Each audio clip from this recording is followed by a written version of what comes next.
Welcome to Finding the Voices. This is Monica Indradam. Today we have a very special guest joining us from Imphal, and we are going to give him a call. He's none other than Sori Senjam, the most awaited guest speaker and requested by many of us. Hi Sori, how are you? Welcome to our show. Fine sis. Nungajari. Aisu adungbu welcome tawjari. Ahanba maktada Sori na mayam the introduction khajitang pibiyo. Aigi ming Sori Senjam. Aigi address Kurai, Imphal East, Manipur, India. Adagi I'm a singer and a music director. Okay, aduga sorry na angang oring ngay ta chawrak pagi aduga family ki matang da kitang ga share daw. Aigi imagi maming memton kawi aduga aigi ipagi ming na Senjam Bijoy. Aigi chilnaw ani nupa ngakta aina atombani aigi iyamba malay. Aduga aigi Ado sorry di yung panbira bra kamay daw ba? Aigi yung pale ay isa ani lere. Amana nupa ama. Oh, okay. May chahi kya sura? Ay cha nupa maming na langon kawe lang dai kawe. Ay cha ni do. Okay. Oh, may chahi kya sura ba? Ay cha nupa na sahi ni sure. Angang sing de chahi. Nupa na sahi ani. Nupa sa do na chahi ani sura ba? Nupi na pinti Haahum. Mari. Yam naudi. Oh, kuy driba jani oh, congratulations. Oh, yan na. Oh, yan no ngai ta ba ko. Ay si ichani lay. Aduga ay gi chan pa do na chahi taruk. Aduga ichani pina chahi mari. Ado moi sa plak pa yeng ko su yam na no ngai ba kano mani ko experience mani hai ta. Karan wai nupa jadi karan lang na di karan. Okay, mak nang ti tay ni chahi ahum ga hen gala de dong khara dum asan independent kan ori ra pa de na khara lang na ba ngai. Ay di yam na. Ado sorry na isay sakpa gi lam sida kamay na changi bano haibadu khajitang ga share tawi. Changi bi se ai di sukang khangdre haibadi ai gi ima baba na ima ipa na moi su pamjabo itare moi su pamjabni na adum aina khangdring ai di ai ningsung bangam dring ai di adum ai sai tawar la me se. Okay, ado angang ngai de ge dum sai tamaga performance su tawraga maina chawrakhi bane ba. Angang ngai da sai tamne Ima babazu isai tamba hai se kari tamdeno kamai tawdeno khangam damnina adum isai tampham lei haraga adum tamhalam jani ado laibuk phabadagi oja afaba oja tingnabadagi adum ngasi si stage kharaga yogjar kunai tarese ado baba ima sina kari lam da leiba designation romta baba si kasu de ma di electricity da tabuk tawe tabuk macha ma tawe. Okay. Okay. Dagi sorry na hamba da some music say hoy adumaina angang ngai dagi ti tawrakre ko ado hamba da aina sum tajaba da say sakringai da music composer hai tare adom nom da orina focus tawram bani na tajai adugi matang da anga share taw tasing ni je ai je music composer dei han horok padi na te isai sak ba dei han horok ne ba isai lamda composer haiba amasu lei haibase hoi bawa hoi ima hoi na su khang da bajani adu thangai singna composer gi damakta di tampham leite magi amasu loimak tammakanda hoi composer se oirak to ne ba ado hanadi aije singer oina horaga adum maraktagi sei sakpasida khon phajadaba gumba adagi aina ꯇꯝꯕꯤꯔꯤꯕ ꯏꯁꯩ ꯗꯤꯖꯥꯏꯟꯗꯣ ꯑꯩꯈꯣꯏ ꯑꯣꯖꯥꯅ ꯇꯝꯕꯤꯔꯤꯕ ꯏꯁꯩ ꯗꯤꯖꯥꯏꯟꯗꯣ ꯑꯩꯅ ꯍꯩꯇꯕꯅꯤ ꯈꯪꯗꯦ ꯑꯗꯨ ꯑꯩꯁꯦ ꯁꯛꯄ ꯑꯣꯏꯅ ꯇꯝꯃꯝꯕꯗꯒꯤ ꯌꯥꯈꯤꯗ꯭ꯔꯦ ꯇꯣꯛꯈ꯭ꯔꯦ ꯑꯗꯨꯒ ꯑꯩꯅ ꯏꯁꯩ ꯇꯝ ꯆꯠꯄꯗ ꯑꯩꯈꯣꯏꯒꯤ instrument ꯑꯩꯈꯣꯏ ꯑꯣꯖꯥꯒꯤ instrumentꯁꯤꯡ ꯂꯩꯕꯁꯤꯡꯁꯦ ꯑꯩꯅ ꯁꯨꯝ ꯄꯥꯏꯕ ꯇꯝꯕ ꯁꯨꯝ ꯇꯧꯔꯛꯄꯗꯒꯤ ꯀꯝꯄꯣꯖꯔ ꯑꯣꯏꯕ ꯍꯧꯈ꯭ꯔꯦ ꯑꯗꯩꯗꯤ ꯑꯃꯨꯛ ꯀꯝꯄꯣꯖꯔ ꯑꯣꯏꯅ ꯈꯔ ꯃꯇꯝ ꯆꯠꯂꯨꯔꯀꯥꯟꯗ ꯑꯃꯨꯛ ꯀꯣꯟꯅ ꯁꯤꯡꯒꯔ ꯑꯣꯏꯕꯒꯤ ꯈꯨꯗꯣꯡꯆꯥꯕ ꯑꯃꯨꯛ ꯐꯪꯖꯔꯛꯄꯅꯤꯁꯦ Okay, okay. Ado aina hujiki kabu kayoybagi movie sida sorina isai su sa aduga pura composition su adom na tawbibani natra. Mane ise. Adugi music haitare ko music composition se yamna phasai aina yamna thagatninge aduga yamna authentic oiba haitare ko koi Manipur ki instrument mayam su sizinai aina tazai ado adugi composition dugi matang da kitang share tawbiyo. ꯑꯩꯈꯣꯏꯒꯤ director ꯍꯥꯏꯇꯥꯔꯦ ꯗꯥ ꯕꯨꯃꯦꯟ ꯖꯣꯏꯁꯤꯅ ꯃ꯭ꯌꯨꯖꯤꯛꯁꯤ ꯑꯩꯈꯣꯏꯒꯤ ꯃꯄꯥꯟ ꯂꯝꯗ ꯊꯣꯛꯇꯣꯏꯅꯤꯅ ꯑꯩꯈꯣꯏꯒꯤ ꯃꯅꯤꯄꯨꯔ ꯄꯤꯛꯈ꯭ꯔꯕ ꯂꯝꯁꯦ ꯈꯤꯇꯪ focus ꯇꯧꯕ ꯌꯥꯕ ꯑꯗꯨꯒ ꯑꯩꯈꯣꯏꯒꯤ ꯑꯣꯏꯕ ꯋꯥꯔꯤꯗ ꯁꯥꯟꯅꯕꯅꯤꯅ ꯑꯩꯈꯣꯏ ꯑꯣꯏꯕ ꯃ꯭ꯌꯨꯖꯤꯛꯁꯦ ꯁꯤꯖꯤꯟꯅꯁꯦꯅ ꯍꯥꯏꯕ ꯍꯧꯔꯛꯄꯁꯤꯗ ꯑꯗꯨꯒ ꯌꯥꯝ ꯑꯋꯥꯕ ꯃꯌꯥꯝ ꯑꯃ ꯊꯦꯡꯅꯩꯁꯦ ꯀꯔꯤꯒꯤꯅꯣ ꯍꯥꯏꯔꯀꯥꯟꯗ ꯁꯤꯖꯤꯟꯅꯗꯣꯔꯤꯕ ꯃ꯭ꯌꯨꯖꯤꯛꯁꯦ ꯁꯤꯕꯨ ꯈꯣꯡꯗꯣꯔꯤꯕ ꯑꯃꯗꯤ ꯀꯝꯄꯣꯖ ꯇꯧꯗꯣꯔꯤꯕ ꯑꯩ ꯏꯁꯥꯁꯨ ꯅꯝꯕꯔ 1 ꯍꯥꯟꯅ ꯐꯣꯛ ꯍꯥꯏꯕꯁꯤꯗꯤ ꯑꯩꯈꯣꯏꯅ ꯈꯪꯗꯕꯅꯤꯅ ꯑꯩꯈꯣꯏꯗꯤ ꯏꯁꯩ ꯇꯝꯕ ꯍꯥꯏꯔꯦ ꯋꯦꯁꯇꯔꯟ ꯇꯝꯕ ꯑꯣꯔ ꯅꯠꯇ꯭ꯔꯒ ꯍꯤꯟꯗꯨꯁꯇꯥꯅꯤ ꯇꯝꯕ ꯁꯨꯃꯥꯏꯅ ꯂꯩꯔꯝꯕꯅꯤꯅ ꯊꯥꯏꯅꯒꯤ ꯍꯥꯏꯕ ꯂꯥꯛꯄꯁꯤꯗ ꯑꯩꯅ ꯀꯣꯏꯊꯤ ꯊꯤꯕ ꯍꯧꯔꯛꯄꯁꯤꯗ ꯈꯤꯇꯪ ꯑꯋꯥꯕ ꯑꯃ ꯂꯩꯈꯤ ꯑꯦꯟ ꯗꯦꯟ ꯈꯣꯡꯗꯣꯔꯤꯕ ꯄꯣꯠꯁꯦ ꯑꯩꯅ ꯅꯝꯐꯨꯗ ꯀꯝꯄꯣꯖ ꯇꯧꯔꯦ ꯈꯜꯂꯁꯦꯕꯀꯣ ꯁꯦ ꯑꯗꯨ ꯑꯣꯏꯔꯒꯁꯨ ꯈꯣꯡꯒꯗꯧꯔꯤꯕ ꯃ꯭ꯌꯨꯖꯤꯁꯤꯌꯟꯁꯤꯁꯨ ꯋꯥꯏꯑꯦꯕ ꯃꯅꯤꯄꯨꯔꯗꯗꯤ ꯃꯁꯤ ꯀꯩꯅꯣ ꯍꯥꯏꯔꯀꯥꯟꯗ ꯑꯩꯈꯣꯏꯒꯤ ꯇ꯭ꯔꯦꯅꯤꯡ ꯄꯤꯐꯝꯁꯦ ꯑꯐꯕ ꯂꯩꯇꯕ ꯀꯕꯨꯏ ꯀꯩꯑꯣꯏꯕꯁꯤ ꯑꯩꯈꯣꯏꯒꯤ ꯃꯅꯤꯄꯨꯔꯤꯒꯤ ꯋꯥꯔꯤ ꯑꯣꯏꯕꯅꯤꯅ ꯑꯗꯒꯤ ꯃꯄꯥꯟꯒꯤ ꯃꯤꯅ ꯌꯦꯡꯒꯗꯧꯔꯤꯅꯤꯅ ꯑꯅꯧꯕ ꯍꯥꯏꯁꯤꯗꯤ ꯃꯣꯏꯅ ꯈꯪꯗꯕꯁꯤꯅ ꯑꯣꯏꯗꯣꯏꯅꯤꯅꯦꯁꯦꯀꯣ ꯑꯗꯨꯃꯥꯏꯅ ꯇꯧꯔꯒ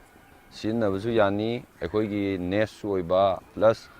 ꯑꯅꯧꯕ ꯑꯃ ꯃ꯭ꯌꯨꯖꯤꯛꯅꯤꯅ ꯃꯣꯏꯅ ꯁꯨꯈꯪ ꯈꯪꯗꯕꯅꯤꯅ ꯑꯗꯨꯝ ꯈꯔ ꯄꯥꯝꯒꯗ꯭ꯔꯥ ꯍꯥꯏꯕꯒꯤ ꯑꯩꯈꯣꯏ ꯑꯗꯨꯃꯥꯏꯅ ꯑꯃꯈꯛ ꯂꯩꯌꯦꯕꯀꯣ ꯍꯥꯏꯗꯤ ꯑꯩꯈꯣই ꯑꯗꯨꯃꯥꯏꯅ ꯌꯥꯅꯕ ꯍꯥꯏꯇꯥꯔꯦ ꯃ꯭ꯌꯨꯖꯤꯛ ꯁꯦꯝꯕꯒꯤ ꯃꯇꯥꯡꯁꯤꯗ ꯑꯗꯨꯗ ꯃ꯭ꯌꯨꯖꯤꯁꯤꯌꯟꯁꯦ ꯐꯣꯛꯅꯤꯅ ꯐꯣꯛꯀꯤ ꯃꯤꯁꯦ ꯇꯦꯛꯅꯣꯂꯣꯖꯤꯒ ꯂꯣꯏ ꯃꯣꯏꯒꯤ ꯅꯣꯂꯦꯖꯁꯦ ꯖꯤꯔꯣꯗ ꯑꯅꯝꯕ ꯂꯣꯏ ꯂꯩꯌꯦꯕ ꯐꯣꯛ Okay, okay. ꯑꯗꯨꯅ ꯁꯦꯝꯃꯛꯇꯣꯏꯁꯤꯗꯤ ꯊꯥꯏꯅꯒꯤ ꯄꯔꯤꯡ ꯑꯣꯏꯅ ꯑꯍꯟꯁꯤꯡꯅ ꯇꯝꯕꯤꯕ ꯃꯑꯣꯡꯗꯨꯁꯨ ꯅꯠꯇꯕꯅꯤꯅ ꯃꯣꯏꯁꯦꯀꯣ ꯑꯩꯈꯣꯏꯒꯤ ꯑꯅꯧꯕ ꯑꯃ ꯑꯩꯅ ꯍꯦꯛ ꯀꯝꯄꯣꯖ ꯇꯧꯗꯣꯏꯅꯤꯅ ꯍꯥꯟꯅ ꯂꯩꯕ ꯃꯣꯏꯅ ꯄꯣꯠ ꯈꯨꯠꯂꯥꯏꯗꯣ ꯇꯝꯃꯛꯄ ꯃꯇꯝꯗ ꯃꯣꯏꯅ ꯈꯣꯡꯖꯔꯛꯄ ꯃꯔꯣꯟꯒꯨꯝꯕ ꯑꯗꯨꯝꯕ ꯑꯣꯏꯔꯗꯤ ꯐꯕ ꯅꯠꯇꯕꯤꯗ ꯈꯔ ꯁꯨꯝ ꯃꯥꯟꯒꯨꯝꯁꯨ ꯇꯧ ꯑꯅꯧꯕꯁꯨ ꯑꯣꯏ ꯍꯥꯏꯗꯤ ꯑꯩꯈꯣꯏ ꯑꯅꯧꯕ ꯃꯤꯅ ꯁꯦꯝꯕꯅꯤꯅ ꯀꯝꯄꯣꯖꯇꯣ ꯃꯣꯏꯗ ꯌꯥꯝꯅ ꯂꯨꯕ ꯑꯃ ꯑꯣꯏꯈꯤꯑꯕ ꯌꯥꯝ ꯋꯥꯕꯕꯨ ꯁꯄꯣꯁ ꯃꯤꯒꯤ ꯂꯝꯗꯗꯤ ꯃ꯭ꯌꯨꯖꯤꯁꯤꯌꯟꯒꯨꯝꯕꯁꯦ ꯐꯕꯅꯤꯅꯀꯣ ꯃ꯭ꯌꯨꯖꯤꯁꯤꯌꯟꯒꯨꯝꯕꯁꯦ ꯐꯕꯅꯤꯅ ꯑꯩꯅ ꯀꯝꯄꯣꯖ ꯇꯧꯔꯤꯕ ꯄꯣꯠꯁꯤꯗ ꯐꯖꯕ ꯋꯥꯠꯂꯒꯁꯨ ꯈꯣꯡꯉꯛꯇꯣꯔꯤꯕ ꯃꯥꯒꯤ ꯇꯦꯛꯅꯤꯛꯀꯨꯝꯕ ꯄꯤꯁꯜꯂꯀꯥꯟꯗ ꯍꯦꯟꯅ ꯐꯖꯕꯗꯣ ꯑꯗꯨꯝꯕ ꯑꯃ ꯂꯩꯔꯝꯒꯅꯤꯗꯅ ꯑꯗꯨ ꯁꯤꯗꯅ ꯑꯃꯨꯛ ꯉꯁꯥꯏꯒꯤ ꯑꯩꯈꯣꯏꯒꯤ ꯏꯖꯨꯀꯦꯁꯟꯁꯦ ꯋꯥꯠꯄꯅꯤꯅ ꯑꯩꯅ ꯁꯦꯝꯃꯤꯁꯤꯗ ꯍꯦꯟꯅ ꯈꯣꯡꯕꯤꯔꯛꯀꯗ꯭ꯔꯥ ꯍꯥꯏꯔꯒ ꯌꯧꯗꯅ ꯑꯃꯨꯛ ꯈꯣꯡꯕꯒꯤ ꯑꯣꯔ ꯅꯠꯇ꯭ꯔꯒ ꯈꯣꯡꯉꯤꯕ ꯅꯣꯠꯇꯣ ꯁꯠ ꯁꯠ ꯒ꯭ꯌꯥꯟ ꯇꯥꯎ ꯌꯥꯗꯕꯒꯤ ꯑꯗꯨꯃꯥꯏꯅ ꯄ꯭ꯔꯣꯕ꯭ꯂꯦꯝ ꯈꯔ ꯂꯩ ꯌꯥꯝ ꯈꯔꯗꯤ ꯋꯥꯈꯤꯕꯁꯦ Okay, okay. ꯑꯩꯗꯤ ꯃ꯭ꯌꯨꯖꯤꯁꯤꯌꯟꯁꯤꯡꯁꯤꯅ ꯑꯗꯨꯝ ꯑꯩꯈꯣꯏꯒꯤ olden ꯀꯩꯅꯣ ꯍꯥꯏꯇꯥꯔꯦꯀꯣ ꯁꯨꯔꯒꯨꯝꯕ ꯑꯗꯨꯒꯨꯝꯕꯗ ꯑꯗꯨꯝ ꯂꯩꯈꯤꯕ ꯑꯗꯨꯒ ꯁꯣꯔꯤꯅ ꯉꯁꯥꯏꯒꯤ ꯑꯅꯧꯕ ꯑꯩꯈꯣꯏ ꯃꯣꯗꯔꯅꯥꯏꯖꯦꯁꯟꯁꯤꯒ ꯑꯃꯨꯛ ꯐ꯭ꯌꯨꯖꯟꯒꯤ ꯇꯥꯏꯞꯇ ꯑꯩꯈꯣꯏꯒꯤ ꯑꯣꯊꯦꯟꯇꯤꯛ ꯑꯣꯏꯕ ꯃ꯭ꯌꯨꯖꯤꯛꯁꯦ ꯁꯦꯝꯃꯛꯀꯦ ꯇꯧꯕꯗ ꯑꯗꯨꯗ ꯑꯋꯥꯕ ꯐꯪꯕꯅꯦꯕ Okay, okay. ꯑꯗꯨꯏꯁꯨ ꯑꯩꯅ ꯍꯣꯏ ꯃꯨꯚꯤꯁꯤꯗ ꯌꯥꯎꯕ ꯃ꯭ꯌꯨꯖꯤꯛꯁꯦ ꯁꯤꯗꯤ ꯑꯩꯅ ꯌꯥꯝꯅ ꯍꯦꯛ ꯇꯥꯕꯗ ꯌꯥꯝꯅ ꯏꯪꯕ ꯑꯗꯒꯤ ꯇꯨ ꯆꯨꯡꯕ ꯍꯥꯏꯇꯥꯔꯦꯀꯣ ꯐꯖꯕꯒꯤ ꯇꯨ ꯆꯨꯡꯕ ꯀꯤꯕꯒꯤ ꯅꯠꯇꯕ ꯌꯥꯝꯅ ꯐꯖꯩ ꯑꯗꯨꯒ ꯃꯁꯤ ꯑꯩꯅ ꯌꯥꯝꯅ ꯄꯥꯝꯅ ꯁꯨꯝ ꯇꯧꯕꯁꯤꯗ ꯒꯨꯃꯟꯖꯣꯏꯅ ꯃꯇꯦꯛ ꯑꯃ ꯃ꯭ꯌꯨꯖꯤꯛ ꯃꯇꯦꯛ ꯑꯃ ꯑꯩꯉꯣꯟꯗ ꯄꯤꯕꯤ nangi podcast tau base anau basune ado aina chu music se laita ba hai tare ko ado mana nangi to the intro ka outro ka da aina use ta we ba ko gi first season sida aduna taseng na di adom na putok pira panina aina thank you hai za batai ra matang ju yam tobu ngamboi ge du matang amuk tor di he na mu he na hai ni hai tare aduga ngasai ni kina hai do hai bi yan aina na di ngasai ni apoi gi lam ji to ko do adu si to aduna aina su sum haijaning bada koi gi talent se taseng na di isamak su ai Manipur da ge wera ga su aina su yam khangja de ko ado sumaina amana amagi work se unarakanda de khangnarakanda sumaina tai haraga adom gi sei su da ge adom gi work so aina ka buke be interview se tawrakanda research tawrakanda aina khangja bane ba duga adom gi sei se tarakanda aina sidi yam tim phasai aina pura fan am oi bada aduna ai gi show se da macha oina tawjaraga su koi Manipur gi haraga koi na sum mapanom da di yamna irang gi pau oina ta na ba ko mayamna bom pokhaire da gi adu tawre adu gum bata bu da ina akoi gi talent che toy ba da gi nongai ba entertaining noi ba inspiring noi ba koi gi talent se sum maina promote tawning da na sum show se macha ma oina sum tawjabani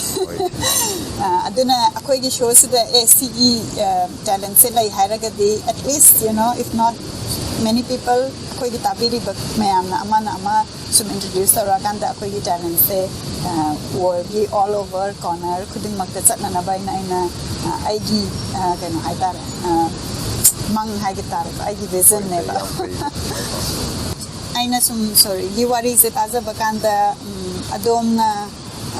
nungai ta ba hekta ba da nungai ki da ba hai tar ko piano gi wari ma taza khre masigi matang de tang share ta wi sorry Bangalore da tammi da hai bi yan tammi de ba piano le adigi piano je amu ma akhoi keyboard kumba da practice to se ya de ba ma gi amana manual na akhoi gi masa gi kara kan ba hai tara yam he na amana keyboard kum di akhoi soft oi ba ma gi plastic ni na ado ki piano sidi yamna hard oi ni practice ya dabni na ina practice taunana ba piano si amana grand piano haiba ma amana upright piano haiba ma amana upu gi tapta khoi phaklang da wall da khinjalaga khongbo piano sina upright amana grand piano gumdi adu makti na te aina demand tawjabdi khoi upright piano si demand tawraga laina ba haina tholok pa de dum lai darmina dum ai phajana lotion gi da bani se adu nani western classical piano adu di dum adu gi matung da di sorry se piano khongidra adu aina tamba chatringai da ai hana su karagi local gi oja gi technique hai tar ko khara kabu te dum khongbam thopa khra budi dum khonga hairaga chatline ba aduga amuk ada matam khra chalore khara develop tawre ado sida sukom khongdre hujikti electronics matam nina adu do ina loi tawro compose tawre midi computer ana taw le hujikti aina tamba chalui dina class aduga western classical okay ado kano mahoi adu gi wari du budi wari wai ka ado hujik sum khan ba kan da ai piano sinong madem tang khong ki ge kaina khan ba gi aspiration lai di ba adu yam lai je soina habdi aina hadak piano se ai de yam madi okay ai de hamba adong gi motivation okay ai de am tang gi khong ki ge kaina adu gi wakhan lai ba ai gi ma hadak tawri dagi amana hujik hai bi ya ulma tawri no hai bi ulma tawri ai hang degi tawri ya ai soidara ama thamani pam gi aina ngam da du okay ꯃꯌꯥꯝꯗ ꯑꯩꯅ ꯐꯪꯈꯤꯕ Oh, that's very good, very good. At the school, sina kadai da tau ba kamaina adu ki matang dak naga share tau music already school building khata ga lai pi da na tra kana ongoing process da lai bra ongoing mafam je sport kumse ama khakta bazar gi area ama or natraga amana aina khalisina Manipur gi koi corner koi kachin koya dagi lakpa adi adum da su ko maroina khara Imphal area da leba sidi talent hunt tawgadabnina makha lam da leba mi sing da su leibam leitraga admai tawbu khotpasi yam leba adum mana heleba aduna moigi sukalaga fund ani Okay. amana Langon ne amana Imphal East tamaga West tamaga ase adi lam loimak kano tawbo loire aduga mai building gumbi hujikan ye eba engineer tawraga Okay, okay. Lam sina hujiki Langon ka Imphal East ka da location ani di lai re aduga institute oina sahaba dudi music adu pending ne ba. Maming je na School of Folk and Rock hai Yes, Mango School of Folk and Rock. Adu haraga mo ka ai question amagda mo sa ge kana. Sorry na hujik authentic oi ba ma di modern gi oi ba music se. Si porak pagi oina ui ko adom na sum wari se share tau bada. Adom gi vision hai tare ko apoi gi music se kamaina karamba production line da chaning ba da ki apoi Manipur gi oina mayam na pamnari sina karamba no adu gi matang da kitang amuk share tau. Hojik Manipur da pamnari sidi che thaini gi ariba Hindustani music da hojik ki khara Hindi londa ngallingai matamda tawbudo adugi type to ne pamise aduga kaigumba akoi lam nahan aina haijabdo seda akoi lam khatang sida tahan gadabo itadi madugi style do hojiki khara di Hindustani khara yaudaba yadre ado hojikti 2014 jidadi mi ji amna change tawre aduga angang sing anova technique ta sakpase kana gumna pai pakte adai phajade taning de haibana chingbase yam helamaga su handak 14 dadi khara anova se angang tholokpa singdadi hena mina yam pambagi mong oina dum tawe ado akoi ge music se kayumba che aina or natraga amba aina hojik thadok toriba market se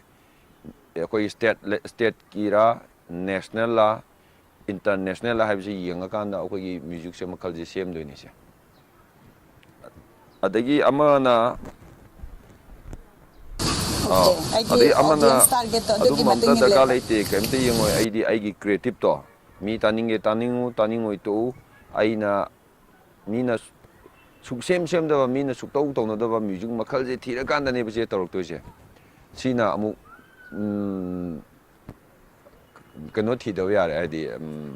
kadai da tawduno haina admana thidaw yare se ai state kira national international da kam leite ai no hojik pidoba music si ai music ni haina yam unique oijai khanjaba ai music ni haina admana tarokana semakadoi ni se adum bas makhal su leitana ko composer se mani adagi hujik sorry gi experience Manipur gi exposure na tabaka koi national na traga international dal any adugi opportunity gumba tawbi khabra adugi matang da share ai tawbu leitri aina tawjaba da koi India gi da khara mapan thokpa haibu iche na su kan tawbi ba koi kabui do aduna taba atopa je thoktri ado thoke na ju khale Sori gi music adagi isai adagi akoi gi Manipur gi talent adom na school oina din khalaga akoi gi talent sing gi music ka voice ka se all over the world thumna ba adumaina chatna na ba hai tare adugi aspiration lai haijeri banatra okay aduga akoina aina sum tajabada adom ki sei se maitai lon di tajare aduga atai ki lon da sakti trabra na tragana sakbagi aspiration lai bra kamai dau lai aina pamjabdi ai English se tawninge ba English ta tawninge ba ai je la yekni khalajine aina isana wakalda tholopa pot yekpa nataba demand mi gi order gi matungina yekpa mi gi type ta taw leibnina aduna aigonda create aigi creativity do loimak mangba male baina khanbada to ko ta bani hojiti commercial gum je to edne se ko henna expose to ge mapan thon ge haita di aina khanjari si aina hojik saiba manipuri film gi music to ba sumba je khara sida khara lepe dene se ko aduga ai goi ba wakhal dagi lyrics khangde music makhal khangde son doina kadang ai kongtha da ningbati hojik se leireba maramdi thaina angang oringai da hogolei ngai da ta hodraga su hojik tang gyan thar ko hoi akoi su bil bida via da mina mayam gi income oina ba hai tare market driven lom da sum any movie hairo de ama hairo moi ki demand fulfill tauna ba adom na the music aduga isai do create taw bane ba aduga adom gi creativity do pura utilize tawraga adom na pamja ba diti hoji ko taw ba phang da hai tare ko sintaw taw tri ba okay hoi adu adom hoji matam adom leiri ko aduna ai gi mo tadi adom madu tauna ba aduga mai pak na ba wishes adum bizari te akoina su akoi ki mating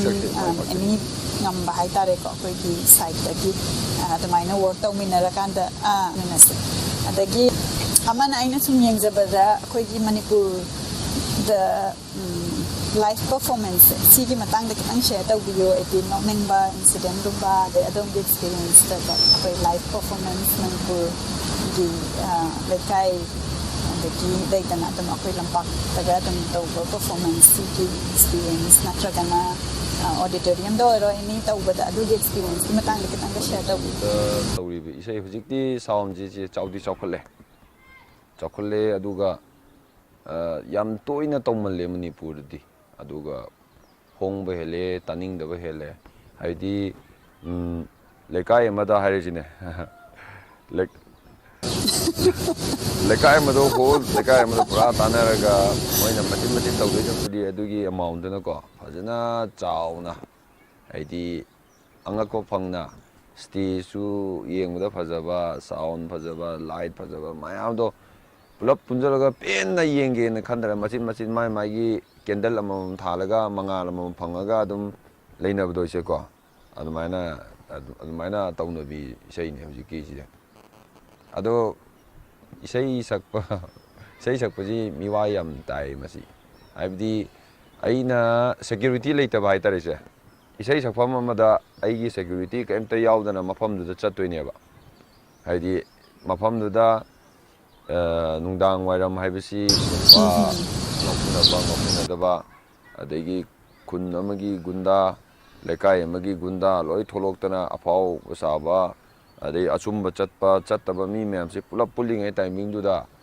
kaimta yauda bida changjalaga mi gi lekai da performance pi ba chatpa haibdi demand le rimni na pot se pio haibada aina pi dragan da mi je phuidna ko mithai jage mangan jage hare aigona mangan do yaudadi phaba yaurina chage kanda ina yengo kono da kanda pulap da dai aduna adai aina mu furai ban mi je yam kallena heka leiram jaina fudala thamamba haide natraga loin ma hato thamamba yaba artist ki puchi na teba adumba da mi tawba yadaba amasung khanba bo yadaba artist ki live ni na mi se so adum sondaba yadaba amukhang leba adum yam lui sei chatpagi se ꯑꯩꯈꯣꯏꯅ local performance ꯆꯠꯄꯁꯤꯗ ꯅꯨꯡꯗꯥꯡ ꯑꯣꯏꯕꯅꯤꯅ ꯍꯧꯖꯤꯛ security point ꯍꯥꯏꯁꯦ ꯃꯌꯥꯝꯅ ꯑꯗꯨꯝ ꯍꯤꯗꯥꯛ ꯊꯛꯄꯒꯨꯝꯕ ꯌꯥꯎꯔꯀꯥꯟꯗ ꯃꯥꯏ control ꯉꯝꯃꯛꯇꯕ ꯑꯗꯨꯒꯨꯝꯕꯒꯤ situation ꯑꯣꯏꯕꯤꯔꯕ꯭ꯔꯥ? ꯑꯗꯒꯤ ꯁꯤꯐꯥꯏꯒꯤ ꯆꯦꯛ ꯑꯗꯒꯤ ꯂꯥꯛꯏꯁꯤ ꯁ꯭ꯇꯥꯔ ꯑꯃꯅꯤ ꯍꯥꯏꯅ ꯍꯥꯏꯗꯤ ꯀꯩꯅꯣ ꯑꯣꯏꯅ ꯏꯆꯝ ꯆꯝꯅ ꯅꯨꯡꯉꯥꯏꯕꯗꯤ ꯀꯩꯅꯣꯗꯤ ꯑꯣꯏꯗ꯭ꯔꯦ ꯑꯗꯨꯒ ꯅꯨꯡꯉꯥꯏꯕꯗꯤ ꯏꯝꯐꯥꯜ ꯑꯦꯔꯤꯌꯥꯗ खरा चावना तौबददी फुल सिक्योरिटी होरगा इसाई सकपनिना पेन इनिंग तमना सकप नुआई इसे अदुगा ओके ओके आइना उजबदा कसम अकोइगी होय आर्टिस्ट पुति सपोर्ट तौबने दो आइना अदोंगी वीडियो अमा उरे अदुदा मयाम से पैसा थाबा चंगपदा अदोंगी खुद से को चिंगधदना दगी सोक्तना अदुमाइना पैसा थारा कांदा तौबसिदा आइना सुम येंगबदा अदोंगी माइंड से तंग distracting होइना उ गिबा हाइतारे आइदि अदोमनदि इसेइ सकनबा दगी अदुगी द फोकस तौबा माले बाइन खनबदा अदुगी मतंग तंग शेयर तौबि अखोइगी पैसा थाबगी कल्चर अदुगा अखोइ आर्टिस्ट इना कैनो इसेइ कन्ना साइङै सिदा मरकता चंगागा तंग disruptive हाइतारे को आइगी मोतति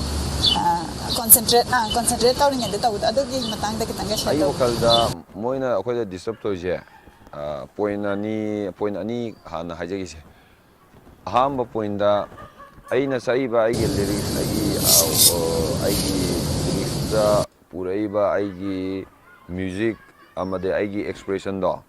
magi mana aigonda aigi wakhalndo pura thugaire amana ani subada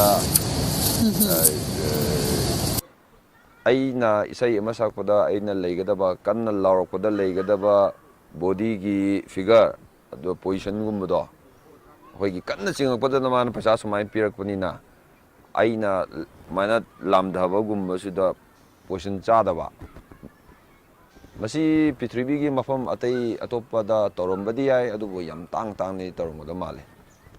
ado aidi paisa thabasi pamde okay हाइदि आइना उदि उजरे को खोइ अदम सिदा पैसा थाबसे अदम मफम अतैद उरगासु आर्टिस्ट दि डिस्टर्ब तौदबिदा पैसा थमनबा केनो हाइतारे बाउल गुम्बा मा थमगा अदुदा मयामसिना appreciate तौरगा तौबगी मोंग दा तुम चलगा पैसा सु तुम थादबा अदुगा आर्टिस्ट दि डिस्टर्ब तौबिदबा को अदु दि उजरे अदुगा अखोइना particularly adong ge aina ama ubada aina sorry sene isai je kanna chingnaba idi leina su tanaba khona ningai sida ama mi ama duna khut pairaga chingtharaga ko sum tawbodo adugi mong duta ama taw okay aidi akoi gi hoi thaina dagi pisa thabase chana re aduisu akoi na artist ki kitang yang diraga hai tare ko aduda pisa tharaga su बाउल गुम्बा मदा माइना चलगा हपना बगी अदमाइना तौरगति फगदराइन खलि नत्रा अदुगा हारगा Jumana थानि बमागी पेटादो अदुम father म लोइरे अदुदा तरा चपी अमु काइदना अमु चाइदना खोतना तरिदो अदि अखोइ लमदम सी आइजु चे उबुदी मपानगी हाइतरे अखोइगी मुगोलेन को अतोपा थाइलैंड ओबेबे आइजु अमसु उरेबा जगोइ साबा मा पालम की टाइप ता सिक्योरिटी पूरा चटपई मोंग की टाइप तो लाए बा हजि हाइबदी पामबा मीजिंगना अपामबा मीजिंगना पामी हारगा पामदा कन करिबै पिदिनो अदुदी नंग हाइना अदुमाइना लांगनरपई मोंग अम लैबा मयामदा आइगी कनो दो फजना हाइबा ngam उत्पा ngamdre और साउबा ngamdre कंदा यम सावेबा कोइ लमसे ओके आइदि केनो मोइना अखोइना अदोमना परफॉर्मेंस है लोकल गिपी बचलिसे आइदि पब्लिक तुना खुदक तुदा ए अदु सकपियो इन हाई बट अदु मनिंग थुंगदा बगिरा साउनरे हाइसा अखोइ नोंगदा मफम अहुम कौरे हारिसिने कोसे ꯃꯐꯝ ꯑꯍꯨꯝꯁꯤ ꯑꯩꯅ ꯂꯥꯛꯆꯔꯣꯏ ꯍꯥꯏꯔꯒꯁꯨ ꯂꯥꯛꯇꯕ ꯌꯥꯗꯦ ꯍꯥꯏꯕ ꯏꯆꯦꯅ ꯈꯪꯕꯤꯔꯝꯒꯅꯤ ꯂꯥꯛꯇꯕ ꯌꯥꯗꯦ ꯍꯥꯏꯅ ꯑꯗꯨꯃꯥꯏꯅ ꯇꯧꯔꯒ ꯑꯩꯈꯣꯏꯅ ꯃꯌꯥꯝ ꯑꯃꯅ ꯉꯥꯏ ꯂꯩꯔꯕꯅꯤ ꯀꯩꯒꯨꯝꯕ ꯑꯩꯅ ꯆꯠꯇ꯭ꯔꯒ ꯔꯤꯂꯦꯇꯤꯚꯁ ꯑꯩꯒꯤ ꯐ꯭ꯔꯦꯟꯁꯤꯡ ꯊꯥꯖꯤꯜꯂꯒ ꯍꯥꯏꯔꯦ ꯑꯗꯨꯗ ꯃꯐꯝꯁꯦ ꯑꯩꯈꯣꯏꯒꯤ ꯃꯅꯤꯄꯨꯔꯗꯗꯤ ꯁꯦ ꯁꯄꯣꯁ ꯄꯤꯡ ꯐ꯭ꯂꯣꯏꯗ ꯍꯥꯏꯔꯦ ꯄꯤꯡ ꯐ꯭ꯂꯣꯏꯗ ꯃꯊꯟꯗ ꯂꯥꯛꯀꯅꯤ ꯃꯥ ꯃꯊꯟꯗ ꯎꯠꯂꯦ ꯁ꯭ꯀꯣꯔꯄꯤꯌꯣꯟ ꯍꯥꯏꯔꯁꯨ ꯁ꯭ꯀꯣꯔꯄꯤꯌꯣꯟ ꯃꯊꯟ ꯂꯥꯛꯑꯦ ꯃꯥꯒꯤ ꯕꯦꯟ ꯂꯥꯛꯑꯦ ꯃꯥ ꯑꯗꯨꯝ ꯎꯠꯂꯝꯕ ꯑꯗꯨꯝ ꯆꯠꯈꯤ ꯑꯩꯈꯣꯏ ꯁꯤꯗꯗꯤ ꯑꯗꯨꯃꯥꯏꯅ ꯂꯩꯇꯕꯅꯤꯅ ꯂꯣꯏ ꯀꯂꯥꯀꯥꯔ ꯑꯃꯃꯝ ꯁꯩꯁꯛꯄꯤꯁꯤꯡꯗꯣ ꯑꯥꯔꯇꯤꯁꯁꯤꯡꯗꯣ ꯃꯣꯏꯁꯦ ꯔꯥꯎꯟ ꯑꯣꯏꯅ ꯁꯛꯄ ꯃꯣꯏꯁꯨ ꯑꯩꯈꯣꯏꯗꯨꯗ ꯁꯛꯑꯝꯃꯒ ꯃꯥꯁꯨ ꯑꯇꯣꯞꯄ ꯆꯠꯀꯗꯣꯏꯕ ꯅꯪꯉꯣꯏꯗ꯭ꯔꯥ ꯍꯥꯏꯅꯕꯒꯤ ꯑꯗꯨꯃꯥꯏꯅ ꯈꯔ ꯇꯧꯅꯕ ꯃꯇꯝꯗ ꯂꯤꯃꯤꯠꯇ ꯏꯁꯩ ꯑꯁꯨꯛ ꯁꯛꯅꯁꯤ ꯍꯥꯏꯕ ꯑꯃ ꯂꯩꯌꯦꯕ ꯑꯗꯨꯗꯒꯤ ꯍꯦꯟꯅ ꯑꯩꯅ ꯃꯤꯒꯤ ꯗꯤꯃꯥꯟꯅꯦ ꯍꯥꯏꯅ ꯁꯛꯎꯔꯒꯁꯨ ꯁꯣꯟ ꯃꯈꯥꯗꯒꯤ ꯍꯦꯟꯅ ꯁꯛꯏ ꯅꯪ ꯅꯊꯟꯗ ꯁꯛꯅꯤꯡꯕ꯭ꯔꯥ ꯍꯥꯏꯅ ꯑꯗꯨꯃꯥꯏꯅ ꯂꯩꯗꯅ ꯑꯗꯨꯃꯥꯏꯅ ꯈꯔ ꯂꯩꯅꯩꯌꯦꯕ ꯑꯩꯈꯣꯏ ꯁꯤꯗꯗꯤ ꯑꯗꯣ ꯑꯩ ꯋꯥꯈꯜꯗ ꯑꯩꯈꯣꯏ ꯃꯅꯤꯄꯨꯔꯗ ꯍꯧꯖꯤꯛ ꯏꯁꯩ ꯆꯠꯂꯤꯕ ꯇꯧꯔꯤꯕ ꯁꯤꯁꯇꯦꯝꯁꯦ ꯂꯣꯏꯅꯃꯛ ꯂꯥꯜꯂꯦ ꯑꯩ ꯇꯣꯇꯦꯂꯤ ꯂꯥꯜꯂꯦꯅ ꯈꯟꯖꯅꯤꯡꯉꯦ ꯑꯗꯨꯒ ꯍꯣꯡꯕꯁꯨ ꯄꯨꯔꯥ ꯍꯣꯡꯇꯣꯛꯅꯤꯡꯉꯦ ꯃꯅꯤꯄꯨꯔꯗ ꯂꯩꯔꯤꯕ ꯁꯤꯁꯇꯦꯝꯁꯦ ꯍꯥꯏꯗꯤ ꯌꯥꯝꯅ ꯆꯤꯐ ꯑꯣꯏꯃꯜꯂꯦ ꯑꯗꯣꯝꯅ ꯑꯩꯈꯣꯏꯒꯤ ꯃꯅꯤꯄꯨꯔꯒꯤ ꯀꯂꯥꯀꯥꯔꯁꯤꯡꯒꯤ ꯄꯔꯐꯣꯔꯃꯦꯟꯁꯁꯦ ꯀꯔꯝꯕ ꯃꯑꯣꯡꯗ ꯁꯦꯝꯗꯣꯛꯅꯤꯡꯕ ꯑꯗꯨꯒꯤ ꯃꯇꯥꯡꯗ ꯈꯤꯇꯪ ꯃꯥꯅ ꯄꯥꯝꯃꯤꯕ ꯑꯥꯔꯇꯤꯁꯇꯣ ꯑꯗꯨꯒꯤ ꯃꯥꯒꯤ ꯕꯦꯟ ꯃ꯭ꯌꯨꯖꯤꯁꯤꯌꯥꯟ ꯇꯣꯉꯥꯟꯅ ꯊꯝꯖꯒꯗꯕꯅꯦꯕ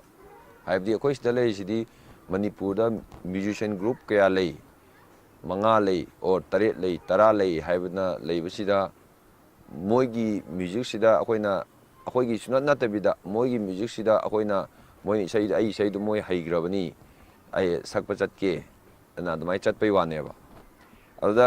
ꯑꯩꯅ ꯐꯖꯅ ꯁꯛꯑꯦ ꯑꯣꯔ ꯁꯛꯇ꯭ꯔꯦ ꯐꯖꯅ ꯁꯛꯑꯦ ꯈꯜꯂꯁꯦ ꯑꯗꯨꯗ ꯑꯩꯅ ꯁꯛꯏꯕꯁꯦ ꯑꯩꯈꯣꯏꯒꯤ ꯈꯣꯡꯉꯤꯕ ꯑꯩꯈꯣꯏꯒꯤ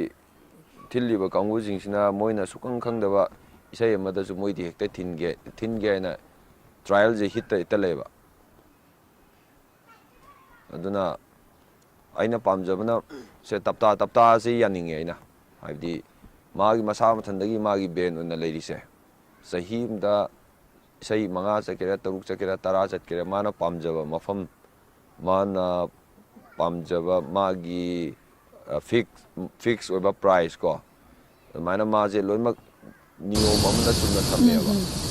ꯑꯗꯨꯃꯥꯏꯅ ꯇꯧꯗꯅ ꯃꯥꯒꯤ ꯃ꯭ꯌꯨꯖꯤꯁꯤꯌꯥꯟ ꯃꯥꯒꯤ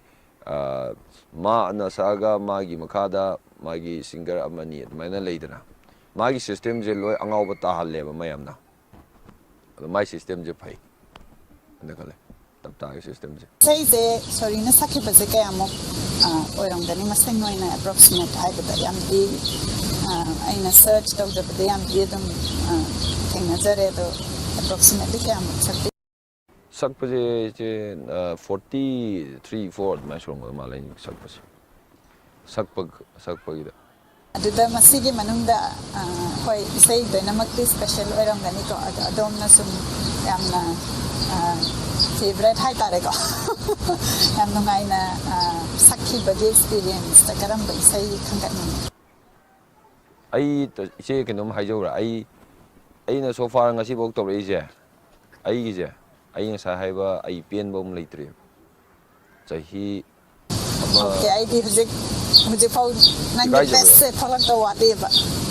ꯋꯥꯠꯂꯤ ꯏꯁꯩ ꯌꯥꯝ ꯊꯣꯛꯂꯛꯈꯤꯅꯤ ꯑꯩꯗꯤ ꯍꯧꯗ꯭ꯔꯤ ꯍꯥꯏꯇꯥꯔꯦ ꯑꯗꯨꯕꯨ ꯑꯩꯅ ꯁꯤꯒꯤ ꯃꯅꯤꯄꯨꯔꯤ ꯐꯤꯂꯝꯒꯨꯝꯕꯁꯦ ꯇꯣꯛꯂꯛꯀꯅꯦꯕꯀꯣ ꯇꯣꯛꯂꯛꯑꯒ ꯑꯩꯒꯤꯗꯪ ꯑꯣꯏꯕ ꯑꯩ ꯀ꯭ꯔꯤꯌꯦꯇꯤꯞ ꯑꯩꯒꯤ ꯏꯁꯥꯒꯤ ꯑꯣꯏꯕ ꯃꯌꯦꯛ ꯑꯗꯒꯤ ꯗꯤꯖꯥꯏꯟ ꯂꯩꯕꯥꯛꯀꯤ ꯈꯪꯗꯦ ꯑꯃ ꯈꯪꯗꯦ ꯁꯨꯃꯥꯏꯅ ꯁꯛꯂꯛꯈꯤꯅꯤ ꯌꯥꯝ ꯋꯥꯠꯂꯤ ꯑꯩ ꯀꯩꯅꯣꯝ ꯍꯥꯏꯖꯧꯔꯦ We look forward to that. ꯑꯩꯅ ꯉꯁꯤꯐꯥꯎ ꯁꯛꯈ꯭ꯔꯤꯕ ꯏꯁꯩꯁꯦ ꯁꯤꯗ ꯄꯥꯝꯕ ꯌꯥꯎꯕ꯭ꯔꯥꯅ ꯍꯪꯉꯛꯏꯁꯦ ꯑꯩꯁꯦ ꯄꯥꯝꯕ ꯑꯃꯐꯥꯎ ꯌꯥꯎꯗꯦ ꯑꯩꯅ ꯁꯛꯆꯔꯤꯁꯦ ꯑꯩꯅ ꯁꯤꯁꯦ ꯃꯌꯥꯝ ꯃꯃꯥꯡꯗ ꯄꯨꯊꯣꯛꯄꯁꯦ ꯌꯥꯔꯦ ꯍꯥꯏꯅ ꯈꯟꯖꯕꯀꯣ ꯑꯗꯨꯃꯥꯏꯅꯁꯦ ꯑꯩ ꯌꯥꯎꯕꯗꯤ ꯋꯥꯠꯂꯦ ꯑꯩ ꯅꯨꯡꯉꯥꯏꯇꯦ ꯃꯊꯪ ꯇꯥꯔꯛꯄꯁꯨ ꯌꯥꯝ ꯄꯨꯊꯣꯛꯀꯅꯤ ꯇꯥꯕꯗ ꯌꯥꯝꯅ ꯅꯨꯡꯉꯥꯏꯖꯩ ꯃꯥꯏ ꯄꯥꯛꯅꯕ ꯋꯤꯁꯦꯁ ꯑꯗꯨꯝ ꯄꯤꯖꯔꯤ ꯑꯩꯈꯣꯏꯒꯤ ꯃꯇꯦꯡ ꯋꯥꯔꯛ ꯇꯧꯃꯤꯟꯅꯁꯤ